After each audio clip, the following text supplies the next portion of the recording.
Hello प्यारे बच्चों, मेरा नाम है Renu Tayal, I am an IIT educator. और चलो आज अपना नेक्स्ट टॉपिक स्टार्ट करते हैं। सो देखिए, एपी पे बेस्ड समेशन सीरीज है ये। समेशन सीरीज का कंसेप्ट समझिए, समेशन सीरीज को कैसे सॉल्व करते हैं। समेशन सीरीज यानी हर एक टर्म के बीच में क्या आएगा, एडिशन, प्लस का सिंबल, प्लस का साइन आएगा, यानी T1 plus T2 plus T3 up to Tn, यानी Sn है ये। Sn को सिंप्लीफाई करना है एंड सिंप्लीफाई कन्वर्ट करके आपको एक सिंगल टर्म में कन्वर्ट करना है। अब मेरी बात समझिए, दो कंसेप्ट होते हैं समेशन सीरीज के, वो आप समझ लीजिए। समेशन सीरीज को आप तब तक सिंप्लीफाई नहीं कर सकते जब तक आप इसके बीच में एक नेगेटिव साइन इंट्रोड्यूस ना कर दें, क्योंकि सारी की सारी पॉजिटिव टर्म्स को कैंसिल आउट होने के लिए you have to introduce negative sign also. Positive terms negative से ही कटेगी, समझे। पॉजिटिव टर्म्स आपस में कैंसिल आउट नहीं होती, तो आपको नेगेटिव साइन देना है। कैसे नेगेटिव साइन आएगा ये आप खुद सोचें, पहली बात।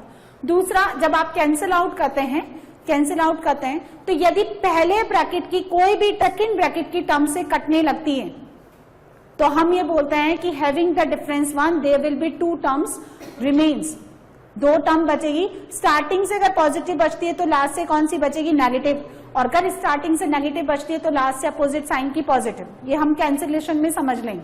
पहले आप ये देखिए एपी का कंसेप्ट, ये कह रहा है A1 A2 A3 up to AN AP में है। So what is the definition of AP? If the n terms to be in AP their common difference will be equal, यानी difference between the two consecutive terms, यानी A2 minus A1 is equal to A3 minus A2 is equal to AN minus AN minus 1 is equal to its a common difference। तो मुझे पता चल गया कि भाई minus आ सकता है ना। अब देखिए, attempt from the left hand side, question number 1 का लेफ्ट हैंड साइड ले लें। ये देखिए, हम क्या करेंगे, रैशनलाइज कर सकते हैं ना, हम इसको रैशनलाइज कर सकते हैं। तो कितना बनेगा, इसको मल्टीप्लाई कर दो न्यूमरेटर और डिनोमिनेटर से, under root A2 minus under root A1, root A2 minus root A1, so denominator becomes A2 minus A1, that means D. Now by the second term it is under root A3 minus under root A2, so denominator is also D by this term again, है ना। Last में क्या लिखेंगे, under root AN minus under root AN minus 1 divided by D। Now take out the common D, बाहर निकाल लो। Second में से first, third में से सेकंड, इसलिए लास्ट में से उसका प्रीवियस। यहां कितना बचेगा, root A2 minus root A1, ये पहला टर्म था, plus root A3 minus root A2, ये आपका सेकंड है। देखो, बार बार मत लिखो, दो टर्म से आप सीक्वेंस को आइडेंटिफाई करने की कोशिश करें कि बेसिकली किस तरह का पैटर्न आपका ये सीरीज फॉलो कर रही। And the finally last term under root AN minus under root AN minus 1, correct है। नेगेटिव दे दिया मैंने इसको, अब इसका मतलब कटेंगे ये। अब कैंसिलेशन लो समझिए, ये पहला ब्रैकेट सेकंड ब्रैकेट की किसी टर्म से कुछ कटता है क्या, ये कटता है। माइनस का रूट A1 अब आगे नहीं कटेगा, क्योंकि नेगेटिव को कटने के लिए पॉजिटिव चाहिए, एंड पॉजिटिव में जो भी टर्म्स है वो सब A1 से बड़ा है, 2 3 4 ऐसे आएगा। इस पहले ब्रैकेट, स्टार्टिंग के फर्स्ट ब्रैकेट से कौन सी टर्म रह गई, नेगेटिव वाली। यदि स्टार्टिंग के पहले ब्रैकेट से, समझ लीजिए this is the universal law applicable for all the series. If देखिए, फर्स्ट वाले ब्रैकेट से यदि कोई भी टर्म जस्ट नेक्स्ट वाले से कटने लगती है तो भी हम लोग क्या बोलते हैं उसको, हैविंग द डिफरेंस 1। सो वहां पे टोटल दो टर्म बचेगी। स्टार्टिंग से अगर नेगेटिव बचता है पहले ब्रैकेट से, तो लास्ट के पहले ब्रैकेट से कौन सी बचेगी, पॉजिटिव वाली, और द वाइस वर्सा।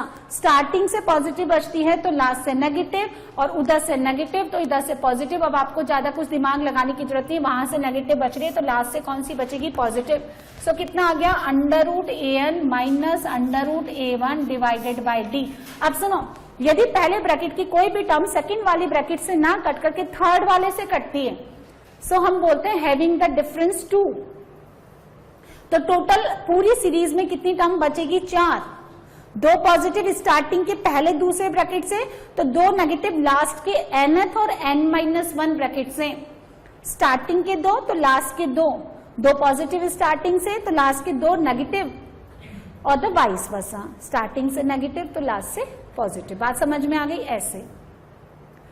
पहले ब्रैकेट का टर्म दूसरे से तीसरे से ना कट करके चौथे से कटता है, तो 4 - 1 कितना डिफरेंस, 3 का, तो टोटल कितनी टर्म्स बचेगी, 6। बात समझ में आ गई। तो 2 ही सार है पूरी समेशन सीरीज का।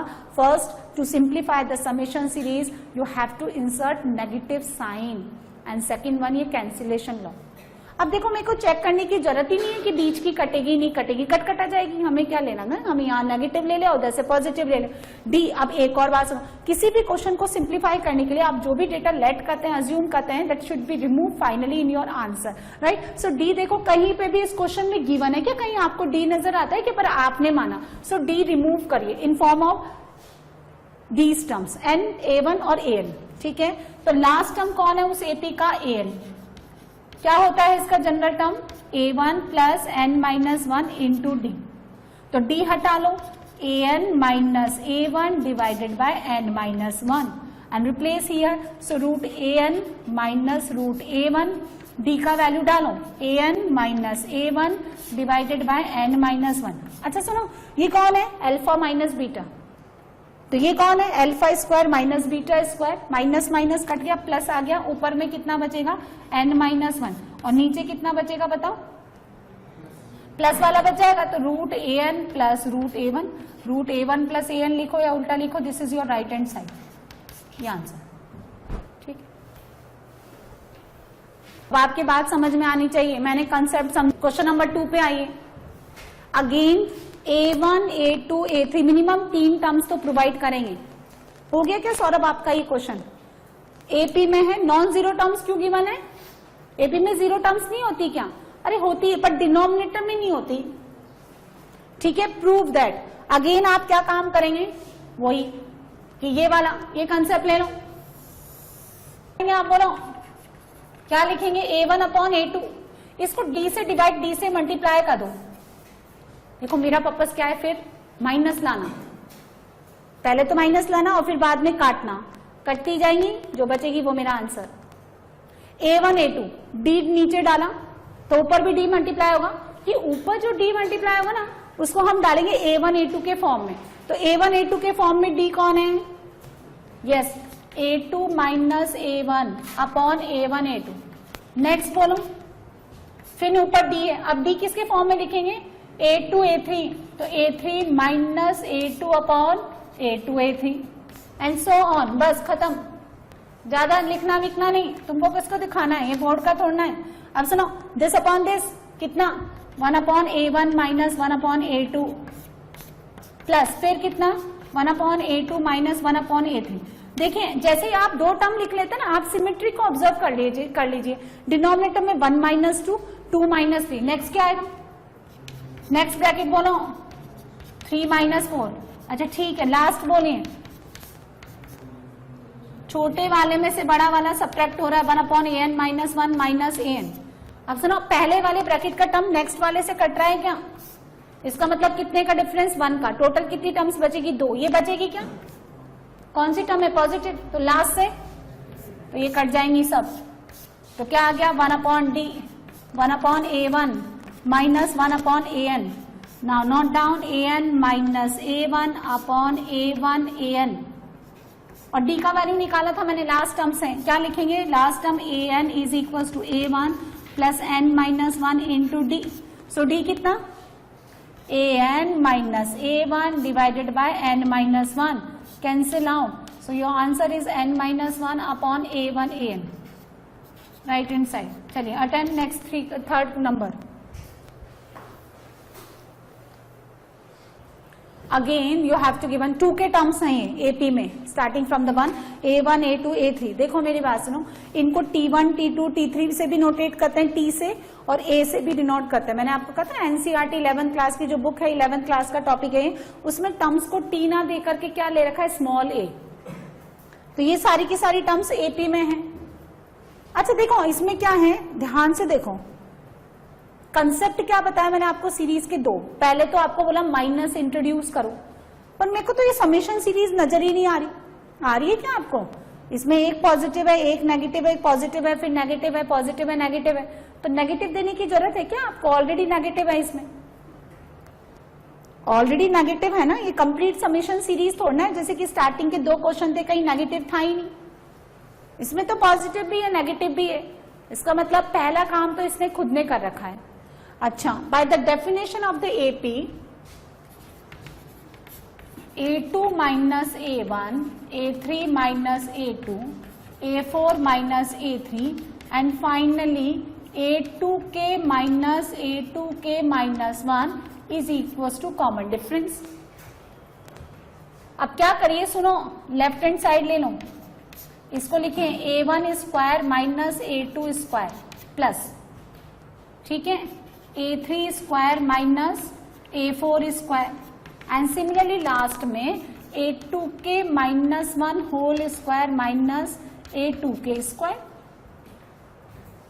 This is alpha square minus beta square can be written as alpha minus beta into alpha plus beta. Alpha minus beta कौन है? Minus D. A3 minus A4 minus D and A2k minus 1 minus A2k minus D. So take out the common minus D. Alpha plus beta A1 plus A2, यहां से A3 plus A4 and last में similarly क्या बचेगा? A2k minus 1 plus A2k and this is the sum of the 2k terms. First 2k terms का sum है ये, इसका मतलब क्या लिखा हुआ है ये? S2k। So minus D S2k। सुनो, और इसने जो आंसर दिया है ना फर्स्ट और लास्ट टर्म के फॉर्म में दे रखा है, तो सम का फॉर्मूला बोलो, number of terms divided by 2, first term plus last term, वो डी नहीं चाहिए मुझे। सो डी लास्ट नंबर की टर्म को कैसे लिखते हैं? A1 plus number of terms minus 1 common difference, यहां से डी निकालिए तो माइनस के A1 plus A2k as it is और डी का वैल्यू पुट करिए A2k minus A1 divided bye 2k minus 1। अच्छा, alpha minus beta, alpha plus beta, alpha square minus beta square और माइनस दे दो तो beta square minus alpha square divided by 2k minus 1 और इधर का बाहर का k तो था ही ना ये। So k upon 2k minus 1, A1 square minus A2k square, right hand side. ये प्रूफ करिए। अगेन आपको क्या गिवन है? These n terms are in AP with common difference D. Now D symbol use कर रखा है क्वेश्चन में, तो आप अपना आंसर डी के फॉर्म में निकाल सकते हैं, लेकिन इसमें क्या है, प्रूफ वाला क्वेश्चन है ना, तो आंसर गिवन है। अगेन आपको स्टार्टिंग की 3 टर्म गिवन है, लास्ट वाली टर्म गिवन है, साइन डी दे रखा है, ठीक है, बनाइए।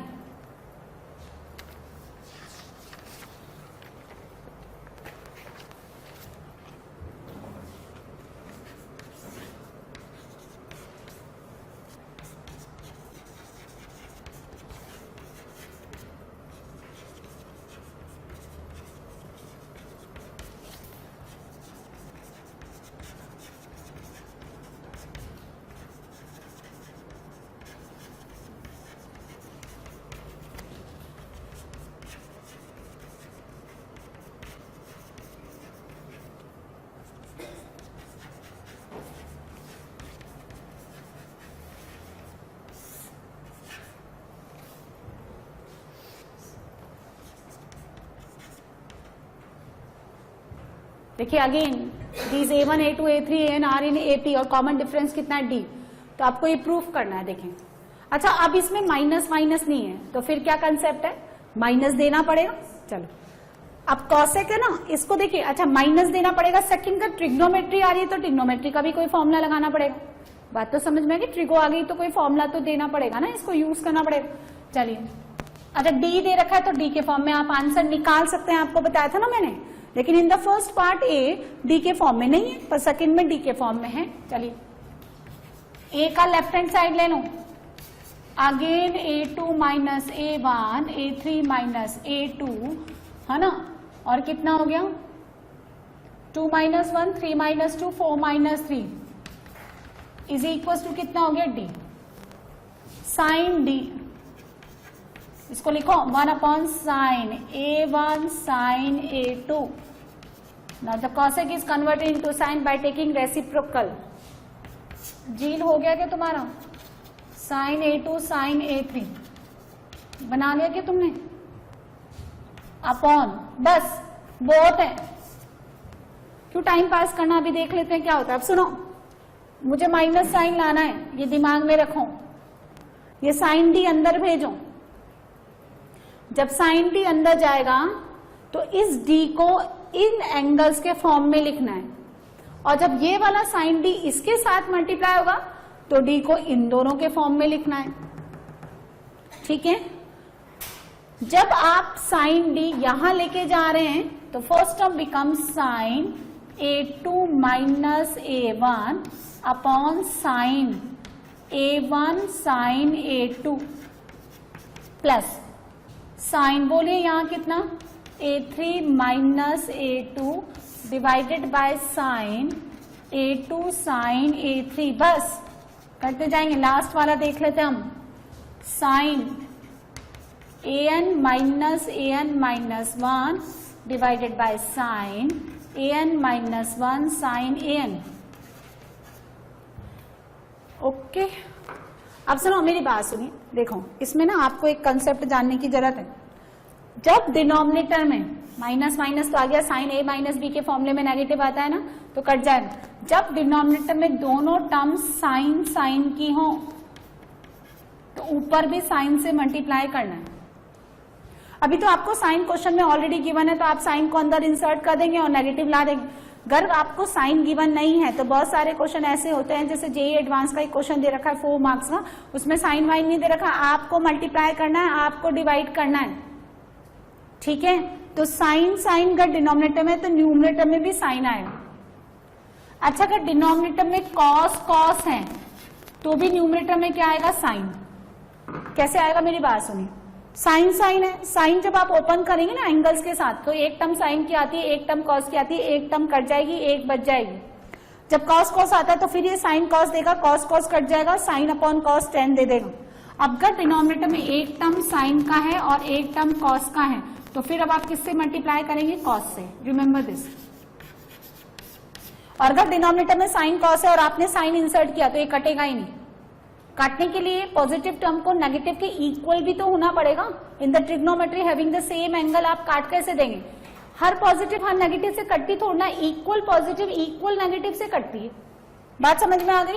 अब सुनिए, इस फर्स्ट टर्म को सॉल्व करते हैं। साइन a माइनस बी का formula, sine a cos b minus cos a sine b divided by sine a1 sine a2। Now sine a2 cut गया, cos a1 upon sine a1 कितना, cot a1 minus sign a1 cut गया, एक cut जाएगा, एक बच जाएगा, वही तो मैं आपको बता रही हूँ, कॉट a2। बस एक ही टर्म से सिमेट्री पता चल जाती है। नेक्स्ट में क्या आएगा बोलो, जब आपने 1 2 लिया तो 1 माइनस 2 आ रहा है, अब जब आप 2 3 ले रहे हैं तो 2 माइनस 3 आएगा, cot a2 minus cot a3। Last बता दो, बस समझ में आ गया भाई, जिसमें दिमाग है उसको समझ में आ जाएगा क्या होना है। यहाँ पे कितना आएगा, cot an minus 1 minus cot an। Starting का पहला ब्रैकेट दूसरे से कट रहा है क्या, तो टोटल कितनी टर्म्स बचेंगी, 2। एक पहले ब्रैकेट से तो लास्ट से अपोजिट साइन के ब्रैकेट से है ना, यहाँ से पॉजिटिव बच रही है तो लास्ट से कौन सी बचेगी, नेगेटिव, तो cot a1 minus cot an। यही आंसर है क्या। इन द नेक्स्ट क्वेश्चन, इस वाले क्वेश्चन में क्या करेंगे, ये देखो ये साइन डी है ना, ये साइन डी, इसको उठा करके ले जाओ, ये मैं सॉल्व नहीं करने वाली, आप कर लेना, मैं आपको एक्सप्लेन कर देती हूँ। इस साइन डी को आप इधर लेके जाइए एंड सेक का रेसिप्रोकल ले लो तो कितना बनेगा, कॉस कॉस, ये रहा। Now the denominator become cos a1 cos a2 and the numerator sine D, यानी साइन a2 माइनस a1। अब जब नीचे कॉस कॉस है तो कॉस कट जाएगा, एक साइन ऊपर बचेगा तो साइन अपॉन कॉस। अब आप आंसर किसके फॉर्म में देंगे, tan के फॉर्म में, और कॉस अपॉन साइन वहां कितना आ रहा था, कॉट के फॉर्म में। क्लियर है।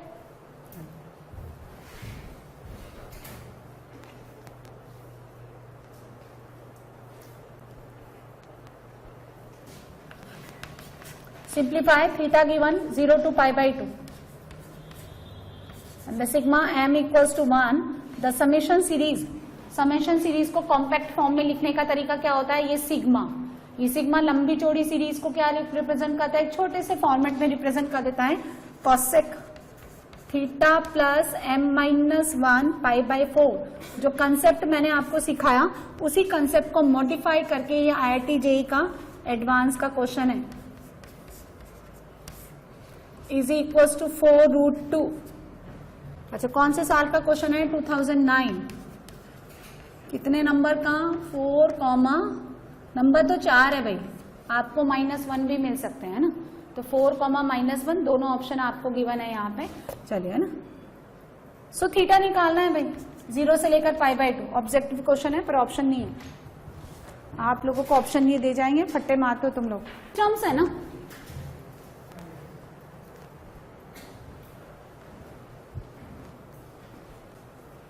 अच्छा एक बात बताओ, इस समेशन सीरीज में नंबर ऑफ टर्म्स कितनी है? 6 है, राइट। m 1 से लेकर 6। अच्छा, 1.2 नहीं लेगा, 2.7 नहीं लेगा, 5.9 नहीं लेगा, m will be attend discrete numbers. ठीक है, बात समझ में। अच्छा, वेरी क्या कर रहा है इसके अंदर? इधर नहीं देखते, इधर देखते हैं। वेरी कौन कर रहा है? m वेरी कर रहा है, तो हम इसको ना ऐसे लिखते हैं tm, मतलब mth नंबर की टर्म जिसमें m वेरी कर रहा है, इसको ऐसे लिखेंगे। सुनो, कोई एपी वेपी नहीं है, सिर्फ वो कंसेप्ट है जो मैंने आपको बताया कि नीचे का साइन साइन है। आंसर आया तुम्हारा? तो हम कितना लिखेंगे? Sine theta plus m minus 1 π/4। ये कैसे आया? सिंपल, कॉसेक का रेसिप्रोकल है। इसका कितना लिखा? Sine theta plus m π/4। पहले हम इसको सिंप्लीफाई करेंगे, फिर हम m को वेरी करा देंगे 1 से लेकर 6 तक और ऐड कर देंगे। यही तो होता है ना समेशन सीरीज में। बाहर निकाल लो इसको, जो अंदर घुसा पड़ा है उसको बाहर खींच लो। अब साइन साइन है तो ऊपर क्या देना है? साइन देना है। अच्छा, साइन देना है तो क्या देना है? साइन a प्लस भी बनाना है या a माइनस भी बनाना है? a माइनस भी। बात समझ में आ गई? अच्छा, साइन a प्लस का और माइनस का साइन b कट जाता है क्या? एक पॉजिटिव है एक नेगेटिव है, कट जाएगा क्या? नहीं। इसका मतलब साइन ए माइनस साइन ए से कट जाएगा। क्यों कट जाएगा? क्योंकि अब एंगल सेम है। पहले एंगल सेम था नहीं, तो अगर आपके पास यहाँ पे साइन A1 और साइन A2 था तो ऊपर भी तो आपने साइन A1 A2 दिए थे ना लास्ट क्वेश्चन में। तो ये जो एंगल है A1, ये एंगल A2, तो यही ऊपर में दे दो। कैसे दे दो? A2 माइनस A1 ले लो या A1 माइनस A2 ले लो, एक ही बात है, कैसे ही ले लो। चलो, किसी को किसी में से भी डिफरेंस ले लो। तो ये लिया तो थीटा प्लस m π/4, ठीक है, minus theta plus m minus 1 π/4, ये बन गया आपका।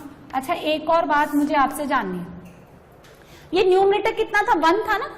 तुमने किसी नंबर से मल्टीप्लाई किया और न्यूमरेटर तुम्हारा 1 से चेंज हो गया, तो फिर आपको डिनोमिनेटर में भी कुछ देना पड़ेगा ना। चलो देखते हैं क्या तुमने दिया न्यूमरेटर में। थीटा थीटा से कट गया, m π/4 कट गया, and this minus π/4 and outside minus π/4, तुमने साइन π/4 दिया। साइन π/4 कौन? 1/√2। तो इसको भैया खुश कर दो, ये लो √2 तुमने ले लिया था ना। तो अब सुनो, इतना हम काम नहीं करेंगे, इसको तो हम मान लेंगे a, इसको मान लेंगे b, ठीक है। तो नीचे भी ये a और b हो गया, तो ये कितना हो गया? √2 साइन a माइनस b, नीचे कौन हो गया? Sine a sine b। Numerator को एक्सपेंड करिए, sine a cos b minus बोलो कॉस a साइन b। चलिए डिवाइड कर दो, तो √2 कितना हो गया? कौन कटा? साइन a, तो बचा कौन? कॉट b माइनस यहाँ दिस अपॉन दिस कौन कटा? साइन b, तो cos a upon sine a cot a। तो आपका टीएम वापिस m के फॉर्म में डाल दो। टीएम कितना हो गया? √2 कॉट b कौन? कॉट b कौन? वापिस डाल दो थीटा प्लस m माइनस 1, क्योंकि m वेरी कराना है हमें, माइनस कॉट a कौन? Theta plus m π/4। ये चलिए m को वेरी करा दो 1 से लेकर के 6 तक, ठीक है। चलो डालते हैं हम लोग, तो s बन जाएगा वो √2, रखो उसको बाहर। m का वैल्यू 1 डालिए, 1 डालेंगे 0, यहां बचेगा कॉट थीटा, माइनस डालो इसमें 1 डालिए, कॉट थीटा प्लस π/4, बस ये पहला ब्रैकेट। 2 डालिए, थीटा प्लस π/4 माइनस कॉट, कितना आएगा? थीटा प्लस m का वैल्यू 2 डालिए, बोलो नहीं 2 π/4 रहने दो, ज्यादा है ना। सुनो मत करो। अब देखो हमने क्या देखा भैया, ये कटने लग गया तो इधर से पॉजिटिव बचेगा। क्यों अपना टाइम पास कर रहे हो, आपने पता लगा इधर से पॉजिटिव बच रहा है तो लास्ट से कौन सा बचेगा, नेगेटिव। नेगेटिव कौन से टर्म के कॉरेस्पॉन्डिंग 6 देगा, कौन, ये। तो यहां डालो, कितना हो गया, कॉट थीटा प्लस 6π/4। ये पूरा समेशन निकाल दिया। राइट हैंड साइड में कौन था, 4√2 कॉट थीटा माइनस कौन है ये, 3π/2 कौन सी लाइन पे, कुछ ऐड किया तो विच क्वाड्रेंट, फोर्थ क्वाड्रेंट में cot theta negative. And when you changing along this vertical line this cot enter, हाँ किसमें, tan में, तो कितना बनेगा, प्लस का tan theta is equal to 4। ठीक है, बात समझ में आ गई। अब सुनो इसको हम लेट कर लेते हैं t, तो t plus 1/t equal to 4, t² minus 4t plus 1 equal to 0। Perfect square बनाओ, t माइनस 2 का whole square, t² minus 4t minus 4 plus 1 3, t कितना हो गया, 2 प्लस माइनस √3, t कौन था, tan थीटा।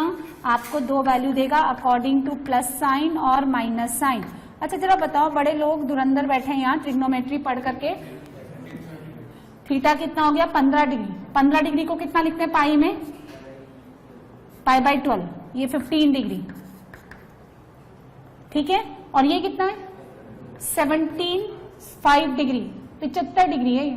तो इसको कितना लिख लेंगे, 15 5 75, तो π/12 और 5π/12 both lies in 0 to 90 degree. क्योंकि हमने ऐसा क्यों लिखा, डिग्री में क्यों नहीं, क्योंकि दिया भी तो रेडियन में है ना, 0 से π/2, इसलिए। अब आप ढूंढो क्वेश्चन में कि कहाँ 15 डिग्री और 75 डिग्री है, तो नहीं मिलेगा। मिलेगा क्या, नहीं मिलेगा, तो नन ऑफ दीज टिक मत करना। ये 15 डिग्री कहलाता है, ये 75 डिग्री कहलाता है, π/12 5π/2। और अगर 0 से 90 डिग्री लिखा है तो फिर 15 डिग्री और 75 डिग्री के फॉर्म में आंसर आएगा। ये रहा, देखो एक प्रोग्रेशन हमने कंप्लीट कर ली, अरिथमेटिक प्रोग्रेशन एपी के सारे क्वेश्चन हमने बना लिए, उसकी सीरीज के क्वेश्चन बना लिए, सपोजिशन ऑफ एपी, मीन के क्वेश्चन बना लिए, और जो बेसिक सम पे और टर्म्स पे बेस्ड है वो क्वेश्चन भी हमारे कंप्लीट हो गए। नेक्स्ट प्रोग्रेशन हम पढ़ेंगे ज्योमेट्रिक प्रोग्रेशन। एपी की तरह ये भी बहुत इंपॉर्टेंट है, शॉर्ट में हम बोलते हैं इसको सिंपली जीपी। ज्योमेट्रिक का मतलब होता है मल्टीप्लाई करना, एपी का मतलब क्या होता है, जोड़ना, ऐड करना। और अब हम क्या करते हैं, एपी में कॉमन डिफरेंस क्या करते हैं, ऐड करते जाते हैं ना, so we will get the next term next term next term and so on. इसमें क्या करेंगे, हम मल्टीप्लाई करते जाएंगे। ठीक है ना, तो आप इसकी डेफिनेशन लिखें, all the non zero terms, all the non zero, definition लिखो, all the non zero terms, non-zero terms are said to be in GP, are said to be in GP if the common ratio of any two consecutive terms, if common ratio conventionally denoted by small r, common ratio of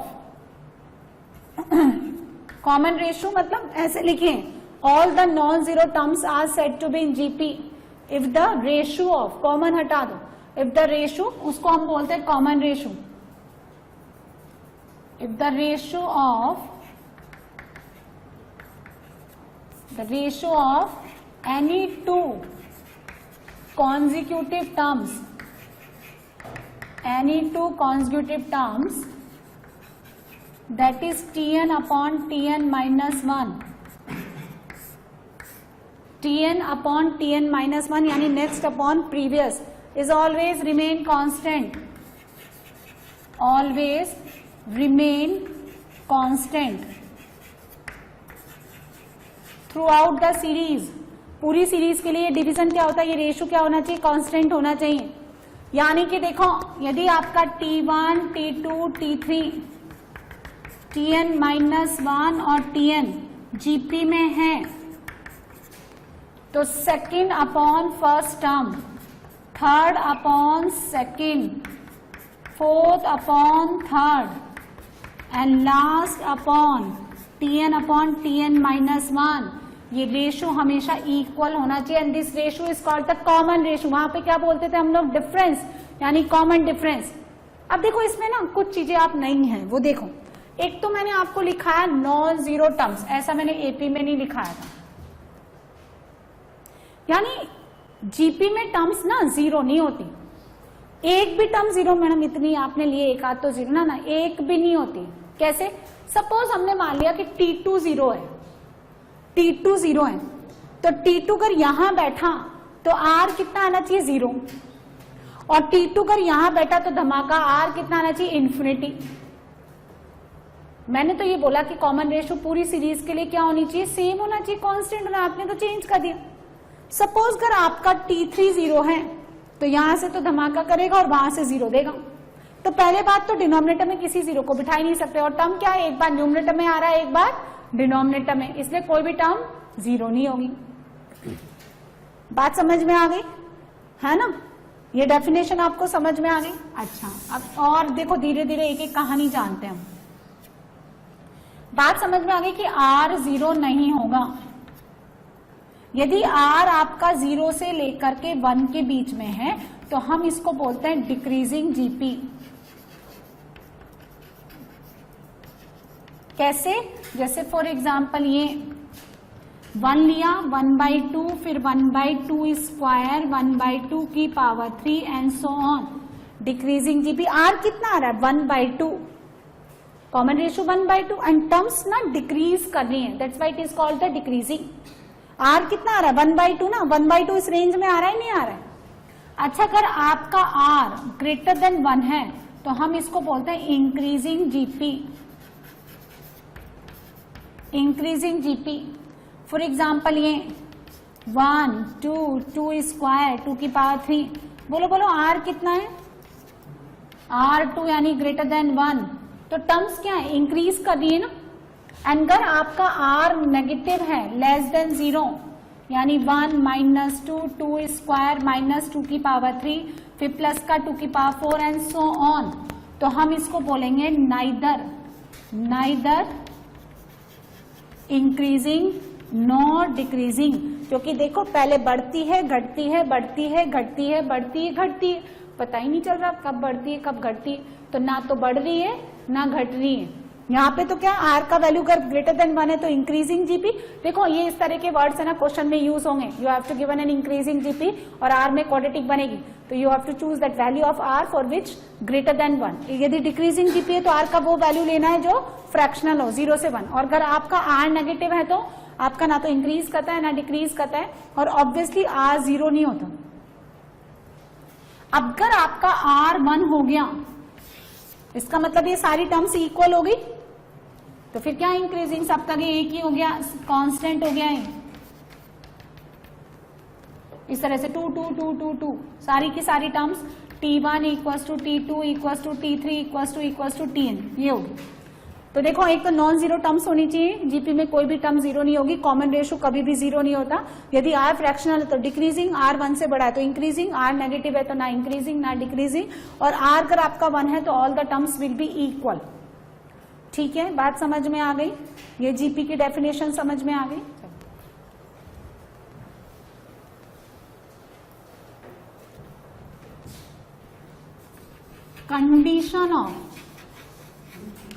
condition of 3 terms in GP. कम से कम किसी भी progression को बनने के लिए 3 terms तो देनी पड़ेगी। एबीसी आपका जीपी में, तो बाय द डेफिनेशन हम लोग क्या लिखेंगे? B/A = C/B, second upon first = third upon second. यहां से क्या निकल के आएगा? B² = AC, यानी B कितना हो गया? ±√AC। और हम ये बोलेंगे कि B is geometric mean of A and C। अब मेरी बात सुनो, A और C 2 नंबर है, B उसके बीच का एक ही नंबर है। हम इस कंडीशन में B को प्लस लेंगे या माइनस लेंगे? क्योंकि B² अगर AC के बराबर है तो दोनों आंसर आता है। यदि x² y² के इक्वल है तो y = ±x। तो आप प्लस लेंगे या माइनस लेंगे? तो सुनिए, ऐसे नहीं होता है कि प्लस मेरा मन कर रहा है, कंडीशंस होती है इसमें। यदि आपका A और C दोनों ग्रेटर देन 0 है तो B भी पॉजिटिव आएगा। यदि आपका A और C दोनों नेगेटिव है तो बी नेगेटिव आएगा। कैसे, अभी सुनना। और अगर ए और सी आपका अपोजिट साइन का है ना, तो जीपी तो बनेगी GP but GM not defined. सुनो अब कैसे, इस बात को समझिए। मेंस में एक क्वेश्चन था इस पे, ये 2 और ये 18, ये कौन, ये ए और ये सी, बी बीच में बैठा है।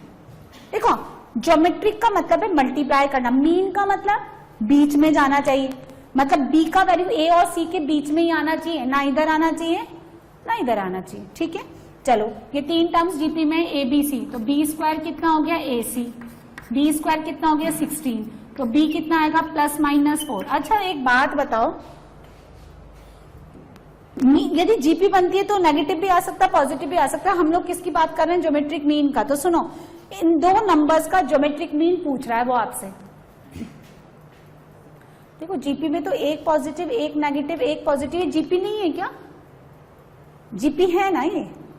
लेकिन अब हम किसकी बात कर रहे हैं, ज्योमेट्रिक मीन की। मीन मतलब बीच में जाना चाहिए। अच्छा 2 पॉजिटिव नंबर के बीच में कभी आप नेगेटिव इंसर्ट कर सकते हो क्या, between the 2 positive number can you insert a negative number. 2 और 8 के बीच में -4 आ सकता है क्या, नहीं। इसीलिए 2 पॉजिटिव नंबर्स का मीन भी क्या रहेगा, पॉजिटिव। तो बी कितना आएगा 4। ध्यान रखना, आप 2 पॉजिटिव नंबर्स का ज्योमेट्रिक मीन क्या होता है, पॉजिटिव।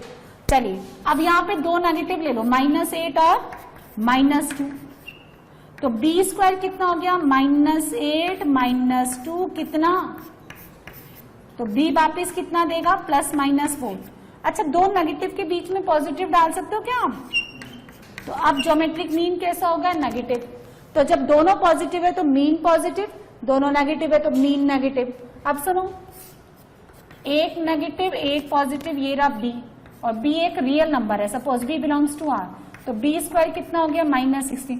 किसी भी रियल नंबर का परफेक्ट स्क्वायर -16 के इक्वल तो नहीं आता। अब बोलोगे मैडम बी आप ना ऐसे करो, इमेजनरी ले लो, आयोटा फायोटा ले लो, तो 2 रियल नंबर के बीच में इमेजनरी नंबर नहीं घुसता। कि यदि बी रियल है तो रियल का परफेक्ट स्क्वायर नेगेटिव आएगा क्या, नहीं।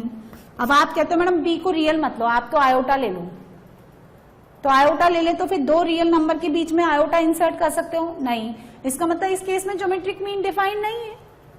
तो 2 पॉजिटिव का जीएम पॉजिटिव, 2 नेगेटिव का जीएम, और if 1 positive 1 negative opposite sign तो GM not defined, only GP form. Clear है, चलिए अब सुनो, ये ऐसे निकालते हैं हम जीएम। अब आपके सिलेबस में ना जितने भी नंबर्स हैं, जितनी भी टर्म्स हैं, वो सारी की सारी पॉजिटिव है। नेगेटिव वाला, नेगेटिव नंबर्स का ज्योमेट्रिक मीन आपके सिलेबस में नहीं है, ठीक है। तो जीएम ऑफ 2 पॉजिटिव नंबर्स, इसको लिखते हैं हम लोग √AB, दोनों का मल्टीप्लीकेशन, पावर में जितनी टर्म्स है उतना ही रूट ले लो। जीएम ऑफ 3 पॉजिटिव नंबर्स, तो इसको लिखेंगे ABC whole power 1/3। GM of 4 positive numbers क्या लिखेंगे, ABCD whole power 1/4। And similarly GM of n positive numbers. देखो मेरी बात सुनो, यदि आपने ना इसको नेगेटिव भी ले लिया ना तो यहाँ बहुत सारे प्रॉब्लम्स क्रिएट हो जाएंगे। नेगेटिव बनने के लिए क्या क्या हो जाएगा, जैसे पॉजिटिव है तो सारे पॉजिटिव है, कहानी खत्म। अब मान लो मैं बोलूं नेगेटिव है, तो नेगेटिव में 2 नेगेटिव हो, 1 पॉजिटिव हो, फिर ये वाला नेगेटिव हो, ये वाले पॉजिटिव हो, ये नेगेटिव हो, ये पॉजिटिव हो, बहुत सारे केसेस हो जाएंगे ना, इसलिए नेगेटिव वाला केस ही रिमूव कर दिया। अब जब मैंने ये कह दिया कि आपके सिलेबस में नहीं है, तो फिर बताओ हेडेक ही का, मैंने तो आपकी पूरी 100% हेडेक खत्म कर दी। अब सारे के सारे नंबर्स पॉजिटिव हैं, क्या लिखेंगे आप, A1 A2 A3 up to AN, खोपड़ी पे 1/n। तो जब आप अरिथमेटिक मीन निकालते हैं तो एवरेज होता है सबका सम divided by number of terms, और जब आप ज्योमेट्रिक मीन निकालते हैं तो सबका मल्टीप्लीकेशन और पावर में उतना ही रूट, जैसे 8 टर्म्स का मल्टीप्लीकेशन डिवाइडेड बाय 1/8। ठीक है, तो ये क्या हो गया, 3 टर्म्स जो है जीपी में होने की कंडीशन है ये। अब जीपी तो क्या है, 2 पॉजिटिव के बीच में नेगेटिव भी आता है, 2 नेगेटिव के बीच में पॉजिटिव भी आता है। जीपी तो दोनों केस में बनेगी, इसलिए रियल नंबर का स्क्वायर जो है आपका AC के इक्वल हो गया, है ना। लेकिन ज्योमेट्रिक मीन की जब हम बात करें तो ये कंसेप्ट लगेगा। तो जब तीन टर्म्स आपकी जीपी में होती है तो बीच वाले का स्क्वायर फर्स्ट और लास्ट के क्या होता है, मल्टीप्लीकेशन के इक्वल। और जब तीन टर्म्स एपी में होती है तो बीच वाले का डबल, फर्स्ट और लास्ट के सम के इक्वल, राइट। चलिए नोट डाउन।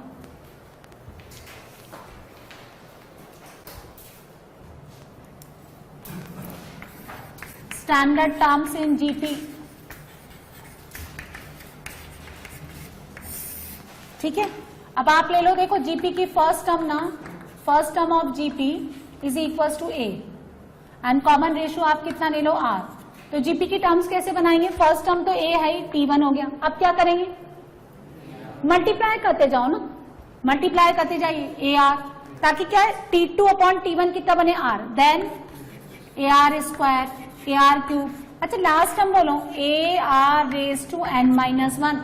उधर वहां क्या आता है एपी में, n माइनस 1 इंटू डी। तो यहाँ पे जो टर्म्स बनती है ना एक्सपोनेंशियल के फॉर्म में बनती है, क्योंकि आप मल्टीप्लाई करते जा रहे हो।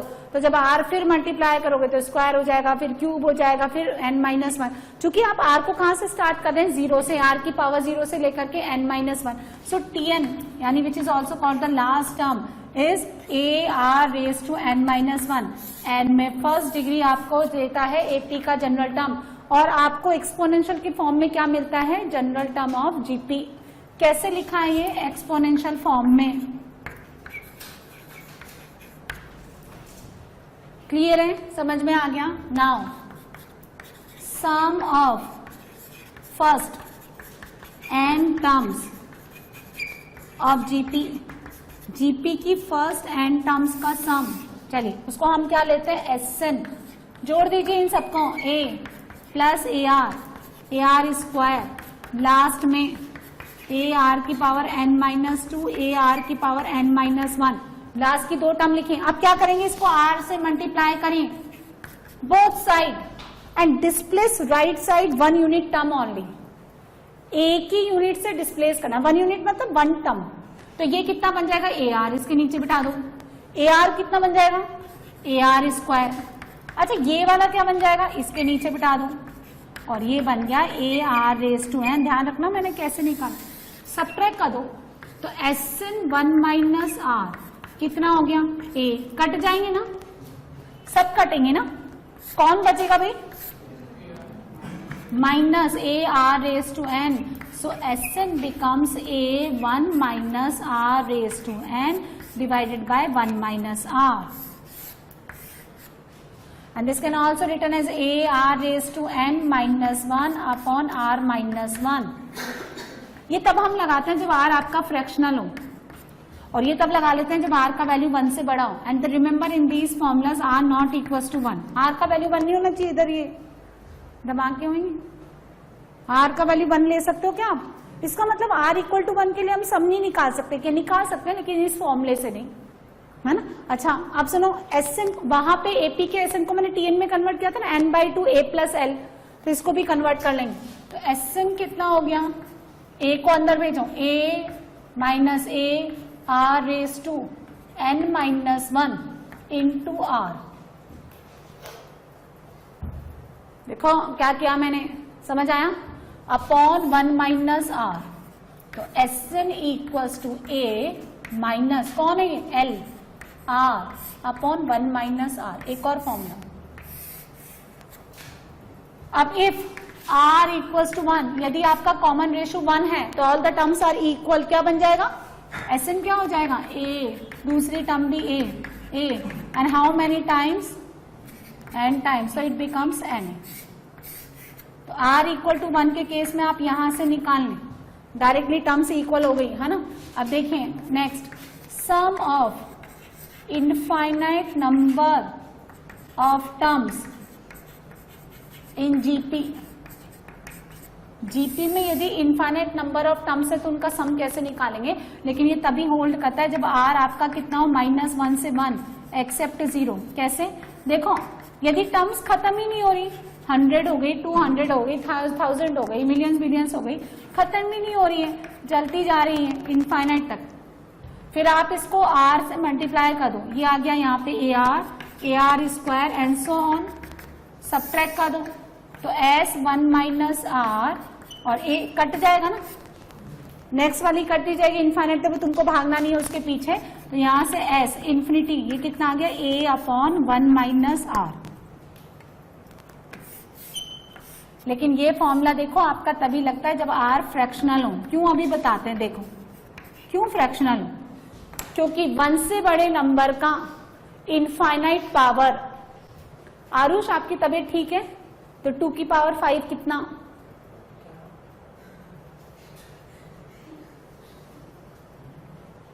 देखो मैंने कुछ पूछने से पहले पूछा था ना आपकी तबीयत ठीक है ना, क्योंकि मेरे को गड़बड़ लग रहा था। 2 रेज़ टू 5 कितना? 2 की खोपड़ी पे बोलने दो उसको। देखो बेटा शुद्ध हिंदी में बताती हूँ मैं, है ना। तो 2 की घात 5। चलो इंग्लिश में बताते हैं। 2 रेज़ टू 5। अच्छा 2 रेज़ टू 10। तबीयत खराब होने लगी कि मैडम टेम्परेचर बढ़ रहा है, जैसे जैसे आप पावर बढ़ाएंगे temperature. 2 raise to 10, 2 raise to 15। Now you need to calculate, है ना। 2 रेज़ टू 20, 2 रेज़ टू 50, बढ़ता जाएगा क्या? बढ़ता जाएगा, पावर बढ़ा। 2 की पावर 100, कैलकुलेटर फेल, है ना। 2 की पावर 100 कि मैडम वो 100 फंक्शन वाला स्मार्ट कैलकुलेशन साइंटिफिक, हाँ वो भी फेल। वो ऐसा सिंबल देता है, ऐसा कहता है स्क्रीन छोटी पड़ गई, है ना। 2 की पावर 1000 और बड़ा हो जाएगा। तो यदि आपका बेस 1 से बड़ा है तो उसका इन्फिनिटी पावर तो इन्फिनिटी हो गया। अब आपको ये पूछें, मान लो आपके फ्रेंड की जो है जॉब वॉब लग गई, क्यूरियोसिटी तो होती है ना, जाने तो उसकी सैलरी कितनी है, पता तो करें। ठीक ठाक नंबर आते थे, रैंक वैंक भी थी, है ना। वो कहते सैलरी बहुत ज्यादा है, कितनी है फिर भी तो भाई बता, है ना, कि बहुत ज्यादा इन्फिनिटी है, इतनी ज्यादा है कि इन्फिनिटी है। तो उससे आपको कोई इंफॉर्मेशन मिली क्या, कुछ समझ में आया ना। तो यदि कोई भी नंबर आपका इन्फिनिटी की इक्वल है या टेंड कर रहा है तो कोई लॉजिकल बात नहीं। तो 1 से बड़े नंबर का पावर बढ़ाने पर इन्फिनिटी आ जाता है। अगर इसीलिए R का वैल्यू 1 से बड़ा नहीं रखा जाएगा। जैसे सपोज एक एग्जांपल है, फर्स्ट टर्म 1 प्लस 2, 2 स्क्वायर 2 की पावर 3। यदि आप इसको फाइनाइट रखते हैं तब तो ठीक है, लेकिन अगर मैं बोलूं डॉट डॉट डॉट इन्फिनिटी तो इसका आंसर आना चाहिए डायरेक्टली, सिंपली कॉमन सेंस से। इन्फिनिटी हर जगह फॉर्मूला नहीं लगता, लेकिन कॉमन सेंस हर जगह लगता है।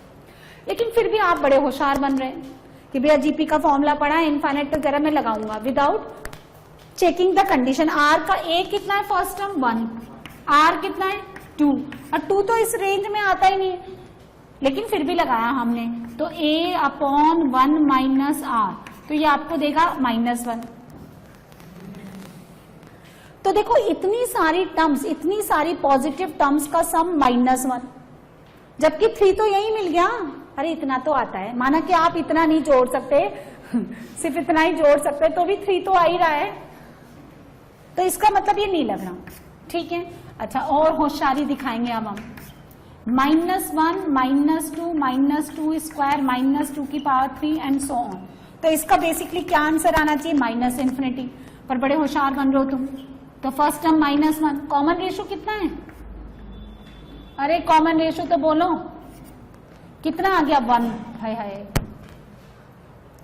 इतनी सारी नेगेटिव का सम पॉजिटिव, इतनी सारी पॉजिटिव का टर्म का सम नेगेटिव, तो तुम जबरदस्ती करोगे तो ये भी ऐसे ही कुछ देगा, है ना। तुमको लालू बना दिया इसने तो ये गड़बड़ हो गई। अगर आपके पास ये लिखा हुआ है, अरे वो वाला लालू नहीं, ऐसा लिखा हुआ है, ठीक है, अप टू इन्फिनिटी। अब R कितना है, फ्रैक्शनल 1/2। अब ये इस रेंज में आता है, तो देखो इसका sum first term 1 minus common ratio तो कितना 2। अब इसका लॉजिकल आंसर है एक फाइनाइट नंबर। तो 1 से बड़े नंबर का पावर बढ़ाने पर सिंपली इन्फिनिटी, 1 से छोटे नंबर का -1 से छोटे नंबर का पावर बढ़ाने पर माइनस इन्फिनिटी, और ऑब्वियसली R तो 0 होता ही नहीं। देखो ना कितना लॉजिकल बात है, R को 0 करते ही टर्म्स ही खत्म हो गई, सिर्फ कितनी टर्म बचेगी, ओनली 1। और एक टर्म से कोई भी प्रोग्रेशन बनती ही नहीं है, तो जब बनती ही नहीं है तो फिर हम क्या बात करें ना, इसलिए r 0 नहीं होता। सो दिस इनफाइनाइट सम का formula is applicable only for the r fractional -1 to 1 except 0। JEE में एक क्वेश्चन दे रखा है इस पे, इसलिए छोटी छोटी चीजें याद रखें। ये n टर्म्स के सम का फॉर्मूला है, ये तब लगेगा जब r 1 ना हो, ये तब लगेगा जब r का वैल्यू 1 हो, और ये इनफाइनाइट नंबर ऑफ टर्म्स का सम का फॉर्मूला ये तब लगेगा जब r ऐसा हो। Remember this, note down.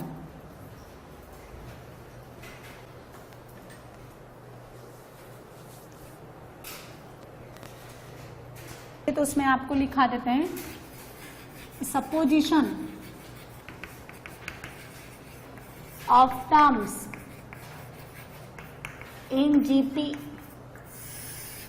अगर आपको सुनो 3 टर्म्स ही लेनी है, 3 तो लेनी पड़ेगी ना, कैसे लेट करेंगे, a बाई आर, a और ए आर, और ये भी तभी लेंगे, रटना नहीं है, बिना बुद्धि के रटना नहीं है दिमाग, ये भी तब लेंगे जब आपको मल्टीप्लाई करने का काम है, ताकि मल्टीप्लाई होकर के आर से कैंसिल आउट हो जाए और whole the equation convert into single variable a। Multiply नहीं करना है तो सिंपली ए आर स्क्वायर बस। अगर आपको 4 टर्म्स लेट करनी है तो a बाय बोलो बोलो बोलो कितना लूं, r cube, a by r cube, फिर है ना a बाय आर स्क्वायर, फिर a by r, a by r cube, a by r, a r square. तुम तो सपोजिशन ही करते रहो, है ना, इस तरह से लेंगे ताकि ये इससे कटे, बन रहा है ना। अब कॉमन रेशियो कितना है, चलिए 5 टर्म्स, 5 लेना है तो a by r square, a by r, a r और ए आर स्क्वायर, ठीक है, इस तरह से लेंगे। बस 5 टर्म्स बहुत हो जाती है, इससे ज्यादा नहीं। और अगर आपको मल्टीप्लाई नहीं करना, no need to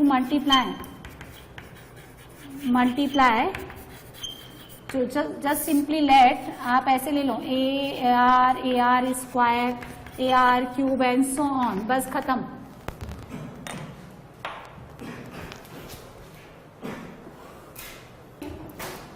and geometric means, and geometric means between 2 positive numbers, 2 positive numbers के बीच में एंड ज्योमेट्रिक मीन्स, क्योंकि आपको पहले भी बताया कि यहाँ पे नेगेटिव नंबर्स हम लेते नहीं।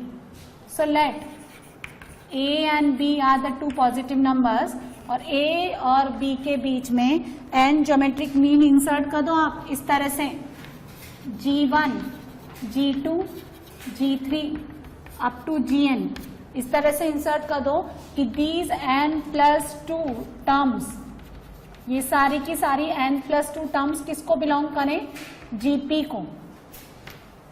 अच्छा, ये कौन से नंबर की टर्म है, दिस लास्ट वन, n+2, तो हम लिखेंगे ऐसे tn+2 यानी b।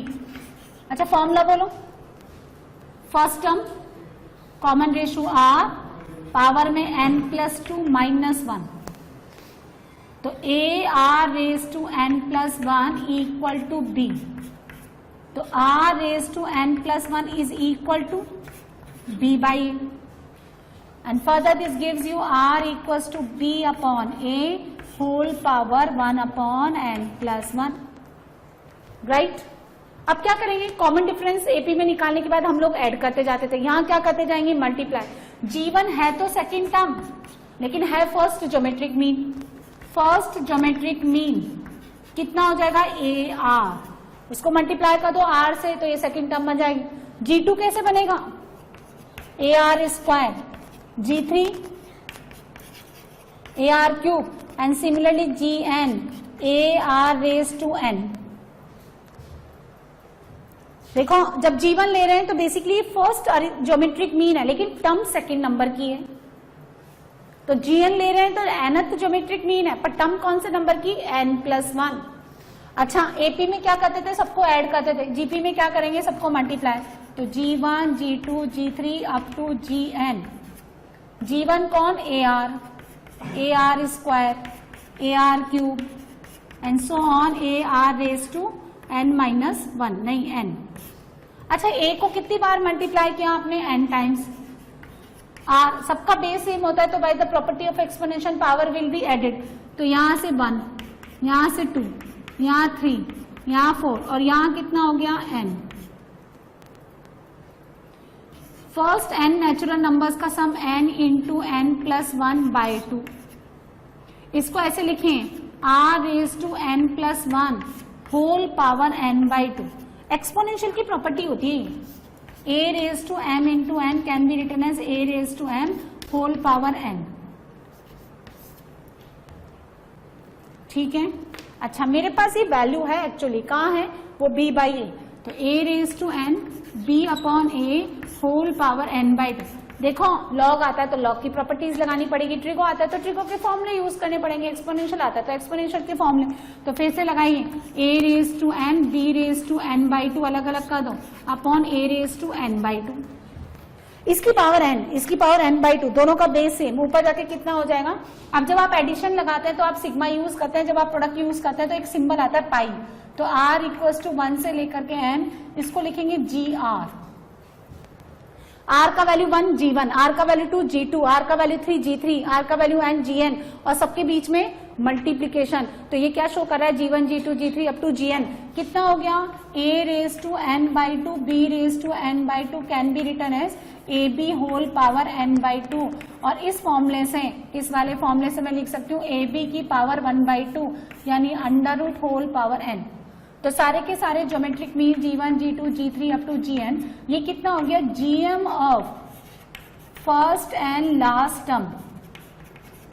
फर्स्ट टर्म कौन a, लास्ट टर्म b, उनका geometric mean under root ab और खोपड़ी पे n, यानी नंबर ऑफ मीन्स जो आपने इंसर्ट किए थे वो पावर में चले गए। ये फॉर्मूला एपी में क्या बनता था, number of means into arithmetic mean of first and last, और यहां होता है geometric mean of first and last और पावर में number of means. For example आप समझिए,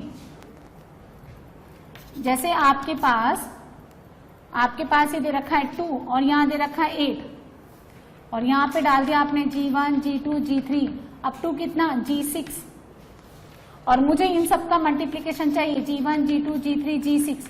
तो क्या करेंगे, अंडर रूट 2 इंटू 8, दोनों नंबर पॉजिटिव है ना, तो प्लस माइनस का कोई चक्कर ही खत्म। अब तो हमने हमेशा हमें पॉजिटिव लेना, और पावर में कितना जाएगा 6, कितना हो गया 16 और ऊपर कितना हो गया क्यूब, कितना हो गया 2 की पावर 4 और ये 3 यानी 2 की पावर 12, इस तरह से। तो ये n geometric mean between the to positive numbers. आप जो भी कर रहे हैं ज्योमेट्रिक मीन में हमेशा पॉजिटिव नंबर ही कंसीडर करना है, रिमेंबर दिस, क्योंकि नेगेटिव के लिए बहुत सारे केसेस बनते हैं। प्रॉपर्टीज ऑफ जीपी, जैसे हमने एपी में प्रॉपर्टीज पढ़ी थी वैसे ही जीपी की प्रॉपर्टीज। फर्स्ट नंबर, एपी की फर्स्ट प्रॉपर्टी क्या थी कि अगर हम एपी की टर्म्स में कुछ नंबर ऐड कर दें, सब्ट्रैक्ट कर दें, मल्टीप्लाई कर दें, डिवाइड कर दें तो भी वो एपी में रहेगी। सिमिलरली आप जीपी में लिखें, एडिशन और सब्ट्रैक्शन यहां होल्ड नहीं करता क्योंकि यहां मल्टीप्लाई का कंसेप्ट चलता है, इसलिए चलिए लिखें, if any non zero term is multiplied, if any non-zero term is multiplied or divided, non-zero क्यों, जीरो से मल्टीप्लाई करने पर तुमने जीपी खत्म कर दी और डिवाइड करने पे तुम्हारे दिमाग के हो गए। तो if any non-zero term is multiplied or divided to the terms of GP,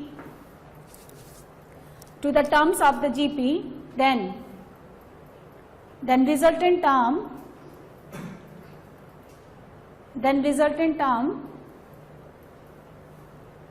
term will also form GP. Then resultant terms will also form GP. तो जीपी की टर्म्स को हम किसी भी नंबर से मल्टीप्लाई कर दें, डिवाइड कर दें तो भी क्या रहेंगी जीपी में। ये फर्स्ट प्रॉपर्टी, यानी मल्टीप्लाई वाला कंसेप्ट लगेगा, ठीक है,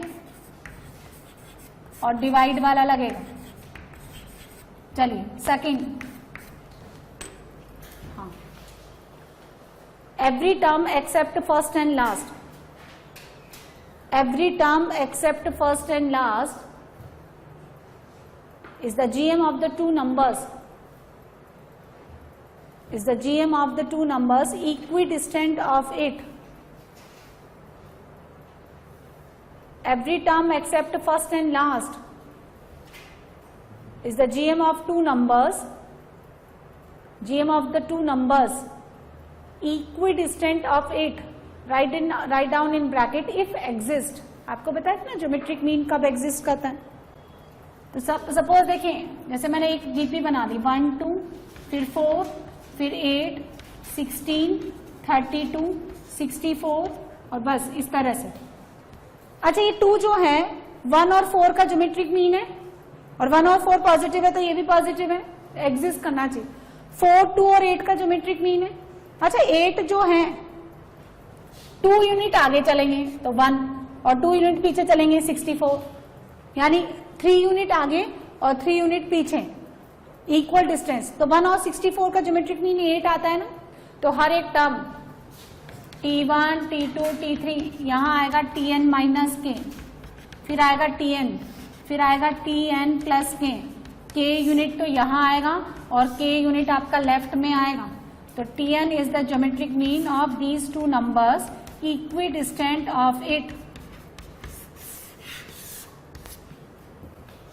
ऐसा अरिथमेटिक मीन में क्या होता है, सम. अरिथमेटिक मीन जो एपी में क्या है, अरिथमेटिक मीन इक्वल होता है ना, मतलब अरिथमेटिक मीन होता है इन दोनों टर्म्स का Tn this plus this divide by 2.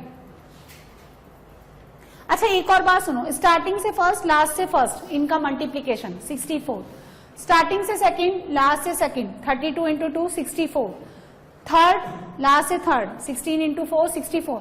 इधर जा रहे हैं तो आर से मल्टीप्लाई हो रहा है, इधर जा रहा है तो डिवाइड होता जा रहा है, तो कंपेंसेट हो जा रहा है.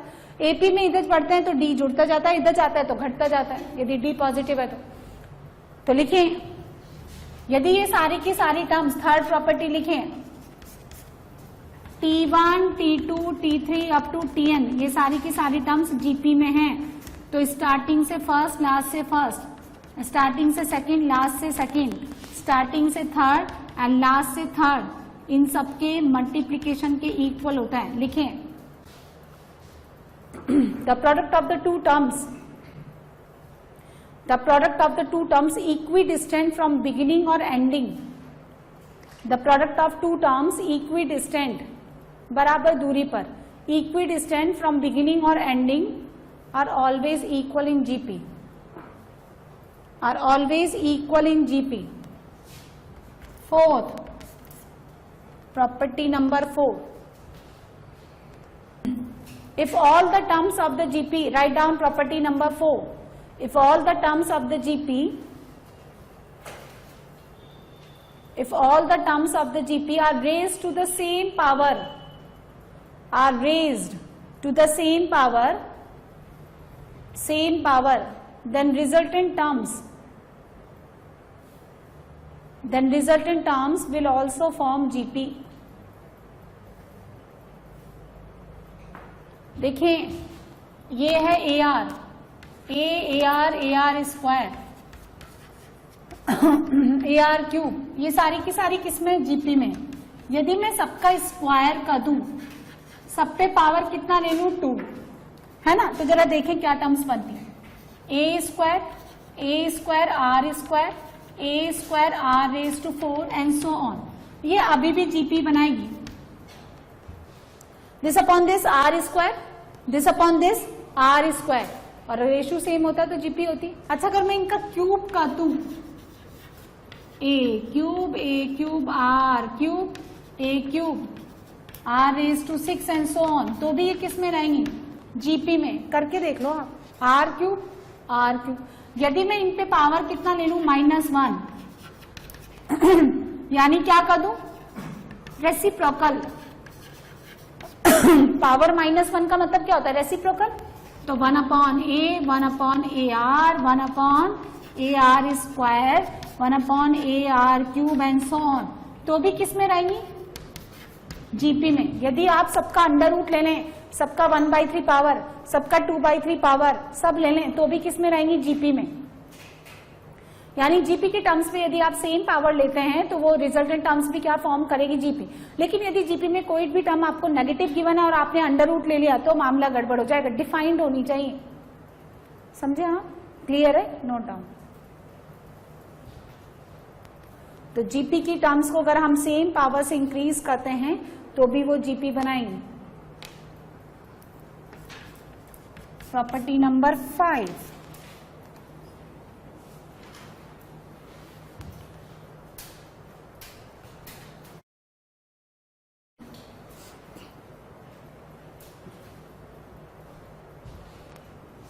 लेट, देखो सारी की सारी टर्म पॉजिटिव है और जीपी में है, तो लॉग ऑफ टी आई ये किसको बिलोंग करेगी, एपी। यानी जीपी के टर्म्स का लॉग एपी को रिप्रेजेंट करती है। देखो ए r square, a r cube, A R की पावर 4, ये सारी की सारी क्या है, नॉन जीरो पॉजिटिव टर्म्स। और वो किस में है, जीपी में, क्योंकि आप नेगेटिव टर्म्स का लॉग नहीं ले सकते। चलिए लॉग लें इसका, तो लॉग ए, इसका log log m into n, log m plus log n, log a r square, log a plus 2 log r, ठीक है, log a plus 3 log r. AP में बन गई क्या ये, this minus this common difference log r, third minus second log r, fourth minus third log r. तो यदि आप जीपी की टर्म्स का लॉग लेंगे तो वो एपी में कन्वर्ट हो जाएगी।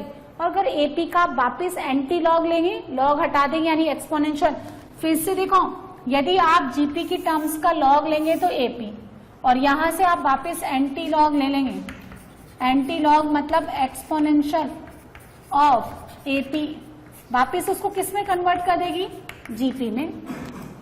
तो लिखो the logarithmic of non zero positive terms of GP, the logarithmic of non zero positive terms of GP, या log of non zero positive terms of GP belongs to AP, belongs to AP, an anti-log or exponential, anti-log or exponential of AP again form GP, again form GP।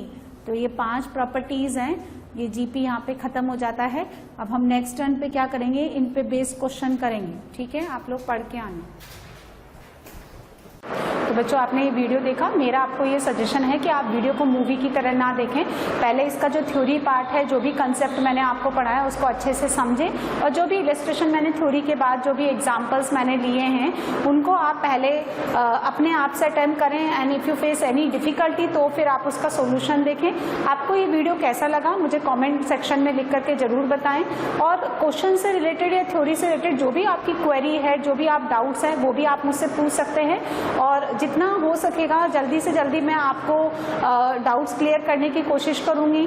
और ये video आपको अच्छा लगा तो आप अपने friends के साथ शेयर करें, और लेटेस्ट इन्फॉर्मेशन के लिए लाइक करें, सब्सक्राइब करें, ताकि जितनी भी इन्फॉर्मेशन है हम लोग जो आपको प्रोवाइड करना चाहते हैं वो जल्दी से जल्दी आपको मिलती रहे। Thank you so much.